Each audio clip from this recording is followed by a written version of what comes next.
Friends Raghav చెడ్డా ఈయన ఢిల్లీలో ఉన్న ఆమ్ ఆద్మీ పార్టీ ఉంది కదా, దాని తరపున ఎంపీగా విన్ అయ్యారు. ఇతర పొలిటీషియన్స్ తో పోలిస్తే ఈయన మోస్ట్ ఎడ్యుకేటెడ్ పొలిటీషియన్. ఈయన ఒక ఎంపీ అండ్ అలాగే ఒక చార్టెడ్ అకౌంట్ కూడా. రాజకీయాలకు రాకముందు పెద్ద పెద్ద కంపెనీస్ లో చార్టెడ్ అకౌంట్ గా పనిచేశారు. అయితే ఈయనలో ఉన్న స్పెషాలిటీ ఏంటి అంటే కేవలం కొంతమంది లీడర్స్ మాత్రమే పార్లమెంట్ లో ప్రజలకున్న కోర్ ప్రాబ్లమ్స్ పైన మాట్లాడుతారు.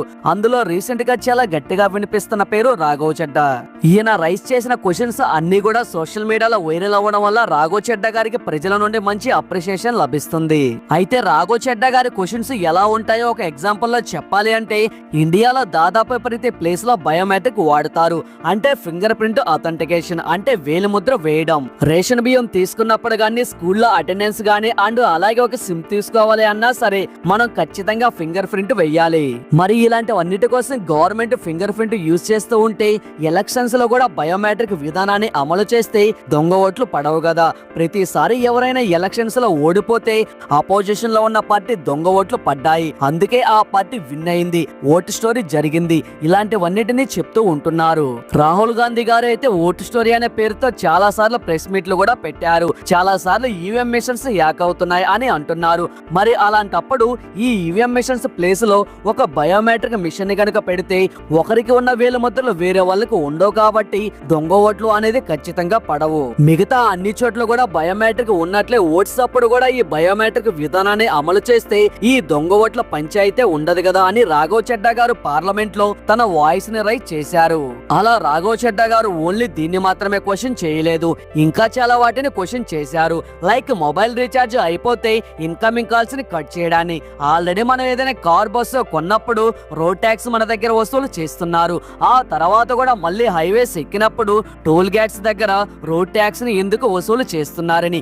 ఈవెన్ అవే కాదు, ఆయన వేసిన క్వశ్చన్స్ అన్ని లాజికల్ గా చాలా ఉన్నాయి. ఆ క్వశ్చన్స్ ఏంటి అనేది నేను ఇప్పుడు మీకు చెప్తాను. అండ్ అలాగే వాటికి గవర్నమెంట్ ఏం రిప్లై ఇచ్చింది అనేది కూడా చెప్తాను. So guys, geo politics news గురించి కానీ, కరెంట్ అఫైర్స్ గురించి కానీ, అండ్ అలాగే హిస్టరీ గురించి కానీ తెలుసుకోవాలి అనుకుంటే ఖచ్చితంగా మన ఛానల్ ని సబ్స్క్రైబ్ చేసుకోండి. ఫ్రెండ్స్, ఈ వీడియో చాలా ఇంట్రెస్టింగ్ గా ఉండబోతుంది కనుక ఈ వీడియోని ఎక్కడా స్కిప్ చేయకుండా చివరి వరకు చూడండి. అలాగే ఈ వీడియోకి మీ సపోర్ట్ గా జస్ట్ ఒక లైక్ చేయండి చాలు.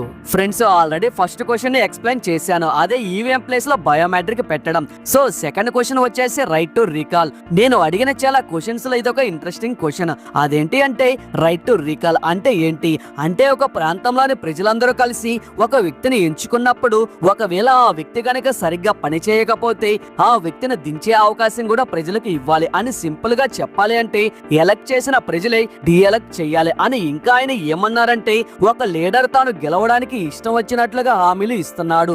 ఇక్కడ ఉన్న సమస్యలను పరిష్కరించడం కాదు, కనీసం వాటి గురించి కూడా ఆలోచించట్లేదు. మళ్ళీ 5 years అయిపోయి ఎలక్షన్స్ అప్పుడు మాత్రమే ఆ పర్సన్ మన విలేజెస్ కి వస్తున్నాడు. 5 years టెన్చర్ అయిపోయిన తర్వాత మళ్ళీ ఎలక్షన్స్ అప్పుడు మాత్రమే ఆ ఎమ్మెల్యే క్యాండిడేట్ మళ్ళీ మన విలేజెస్ కి వచ్చి ఓట్లు అడుగుతున్నాడు. సో ఇలాంటి హామీలన్నీ ప్రామిస్ చేయవద్దు. ఒకవేళ చేసినా సరే అవన్నీ చేసి తీరాలి. ప్రజలకే ఆ లీడర్ గనక పని చేయకపోతే తనని తీసేసే హక్కు ఉండాలి. ఆల్రెడీ ప్రపంచం మొత్తం 24 దేశాల్లో ఈ రైట్ టు రీకాల్ అనే పద్ధతి ఇప్పటికే అమల్లోనే ఉంది. ఆ 24 దేశాల్లో యుఎస్ కన్నా స్విట్జర్లాండ్ కూడా ఉన్నాయి. సో ఇలాంటి ఒక రకమైన వ్యవస్థ నిర్మించడం ద్వారా నేతలు సరిగ్గా పనిచేస్తారు అండ్ పార్టీస్ కూడా ఎవరైతే పని చేస్తారో వాళ్ళకి మాత్రమే టికెట్ ఇస్తుంది. ఓవరాల్ గా ప్రజలకు లాభం కలుగుతుంది. సో దీనికైతే గవర్నమెంట్ ఎలాంటి రిప్లై ఇవ్వలేదు. ఆయన అడిగిన ప్రశ్నల థర్డ్ వన్ వచ్చేసి ప్రీపెయిడ్ ప్లాన్స్. ఎప్పుడైనా సరే మన ఫోన్ లో రీఛార్జ్ అయిపోతే కంపెనీ వాళ్ళు మనకు వచ్చే ఇన్కమింగ్ కాల్స్ ని కానీ మెసేజెస్ ని కానీ ఆపేస్తున్నారు. సో ఈ ఇష్యూ పై రాఘవ్ చెడ్డా గారు ఎలా ప్రశ్నించారు అంటే, ఒకవేళ రీఛార్జ్ గనక ఆగిపోతే అవుట్ గోయింగ్ కాల్స్ ని ఆపుతున్నారు. ఓకే, మరి ఇన్కమింగ్ కాల్స్ ని ఎందుకని ఆపుతున్నారు, మెసేజెస్ ని ఎందుకని ఆపుతున్నారు? పాన్ కార్డ్ కి, ఆధార్ కార్డు కి ఏదైనా టికెట్ బుక్ చేసుకోవడానికి ఇలా ప్రతిదానికి ఓటీపీ అవసరము. సో మీరు గనుక ఇలా ఇన్కమింగ్ కాల్స్ ని అండ్ అలాగే మెసేజెస్ ని గానీ ఆపితే ప్రజలు ఓటీపీస్ ఎలా చెప్తారు? రీఛార్జ్ లేకపోతే మెసేజ్లు రాకపోతే ఓటీపీలు కూడా రావు కదా. ఎవరైనా ప్రజలు ఏదైనా ఎమర్జెన్సీలో ఉంటే వాళ్ళకి ఇన్కమింగ్ కాల్స్ రాకపోతే వాళ్ళు ఎలాంటి ప్రాబ్లమ్స్ ఫేస్ చేయాలి? ఇన్కమింగ్ కాల్స్ ని ఆపడం అనేది ఒక సర్వీస్ ని ఆపడం లాంటిది కాదు, రైట్ టు కమ్యూనికేషన్ ఆపడం లాంటిదే. ఒకవేళ మర్చిపోయి ఓటు వేయకపోతే ఓటు హక్కు పోవట్లేదు, మర్చిపోయి డీటెయిల్స్ అప్డేట్ చేయకపోతే ఆధార్ కార్డు కూడా ఎక్స్పైర్ అవ్వట్లేదు. సేమ్ అలానే ఎవరైనా మర్చిపోయి ఫోన్ లో రీఛార్జ్ చేసుకోకపోతే వాళ్ళ సిమ్ ని డియాక్టివేట్ చేయకూడదు అండ్ ఈవెన్ సస్పెండ్ కూడా చేయకూడదు అండ్ మెసేజెస్ ని కానీ ఇన్కమింగ్ కాల్స్ ని కానీ రానివ్వాలి అండ్ ఈవెన్ రాఘవ్ చెడ్డా గారు ఒక 3 ఐడియాస్ కూడా చెప్పారు.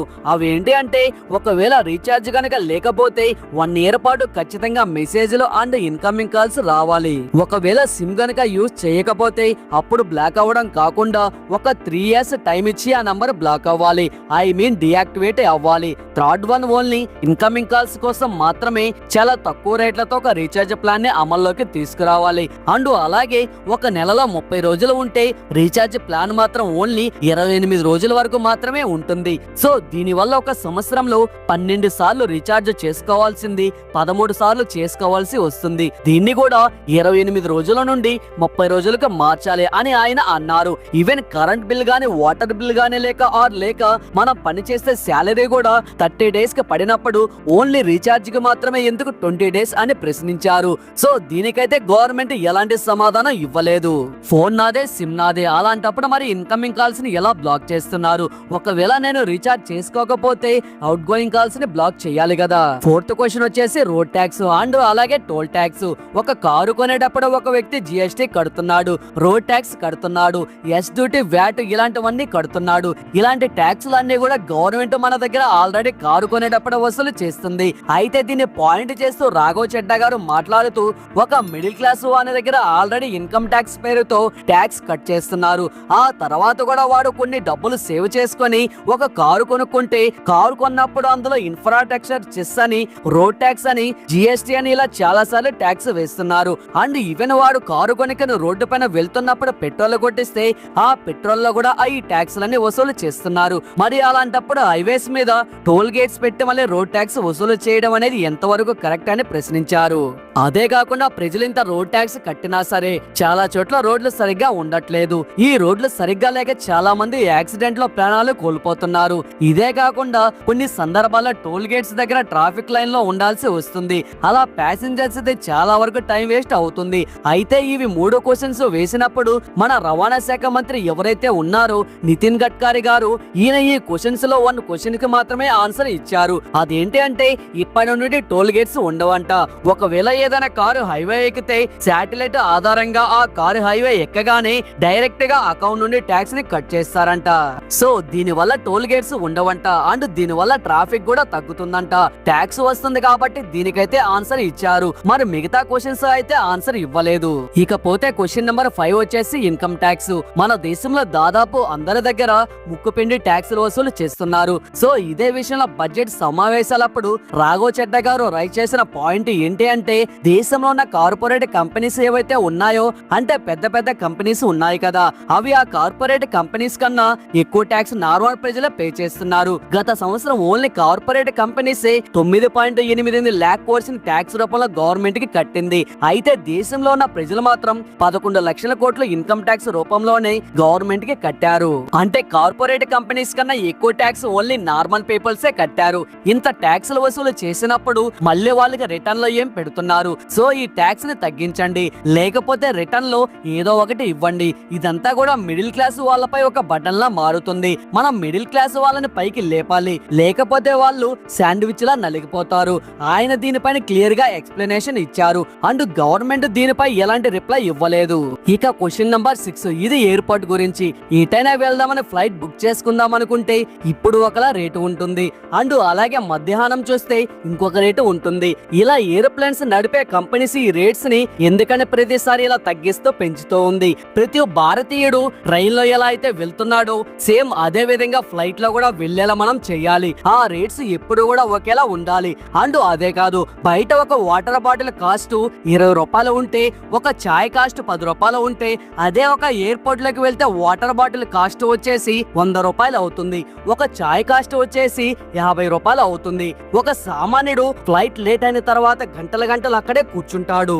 సో అలాంటి టైంలో అతనికి దాహం వేసి వాటర్ తాగుదాం అనుకున్నప్పుడు 100 రూపాయలు పెట్టి ఒక వాటర్ బాటిల్ కొనుక్కోవాలి. అది అతనిపై అదనపు భారాన్ని వేస్తుంది. ఇదే కాదు, ఒక ఫ్లైట్ లో ప్రయాణించాలి అంటే వాళ్ళు నిర్ధారించిన దానికంటే 1 కేజీ ఎక్కువగా లగేజ్ తీసుకెళ్లినా సరే ఆ 1 కేజీకి మన దగ్గర 500 నుండి 1000 రూపాయల వరకు డబ్బులు వసూలు చేస్తున్నారు. మరి అలాంటప్పుడు ఒక ఫ్లైట్ రావాల్సిన టైం కంటే ఒక 2-3 అవర్స్ లేట్ వచ్చినప్పుడు ఆ ప్యాసింజర్స్ ఎవరైతే ఉన్నారో అతని టైం వేస్ట్ అయింది కాబట్టి ఆ గంటకి ఇంత అమౌంట్ ఆ ఎయిర్లైన్స్ కంపెనీ ఏదైతే ఉందో ఆ ప్యాసింజర్స్ కి రిటర్న్ ఇవ్వాలి. అంటే మా మిస్టేక్ ఉన్నప్పుడు మీరు ఎక్కువ చార్జ్ చేస్తారు, మీ మిస్టేక్ ఉన్నప్పుడు మాకు ఇవ్వాలి. ఈ క్వశ్చన్ రైస్ చేసినప్పుడు కూడా దాదాపు ఎలాంటి సమాధానం రాలేదు.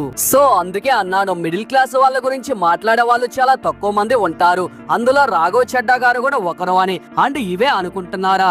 ఇంకా చాలా క్వశ్చన్స్ ఆయన రైట్ చేశారు. కాకపోతే మన వీడియో అనేది లెంత్ అవుతుంది కాబట్టి ఇక్కడ వరకే ఇంక్లూడ్ చేశాను. ఒకవేళ మిగతా క్వశ్చన్స్ ని కూడా మీరు తెలుసుకోవాలి అనుకుంటే కింద పార్ట్ 2 అని కామెంట్ చేయండి. అండ్ అలాగే ఈ వీడియో మీకు ఎలా అనిపించిందో కామెంట్ చేయండి. ఖచ్చితంగా పార్ట్ 2 చేస్తాను. అండ్ అందులో మిగతా క్వశ్చన్స్ ని కూడా ఇంక్లూడ్ చేస్తాను. సో ఇది ఫ్రెండ్స్ ఇవాల్టి వీడియో. ఈ వీడియో మీకు నచ్చినట్లయితే లైక్ చేయండి, షేర్ చేయండి, అలాగే కామెంట్ కూడా చేయండి. మన ఛానల్ ఫస్ట్ టైం చూస్తున్నట్లయితే ఈ ఛానల్ కి ఇప్పుడే సబ్స్క్రైబ్ చేసుకొని పక్కనే ఉన్నటువంటి బెల్ ఐకాన్ క్లిక్ చేసి యాక్టివేట్ చేసుకోండి. Thanks for watching. నెక్స్ట్ వీడియోలో మళ్ళీ కలుసుకుందాం. జై హింద్ అండ్ జై భారత్.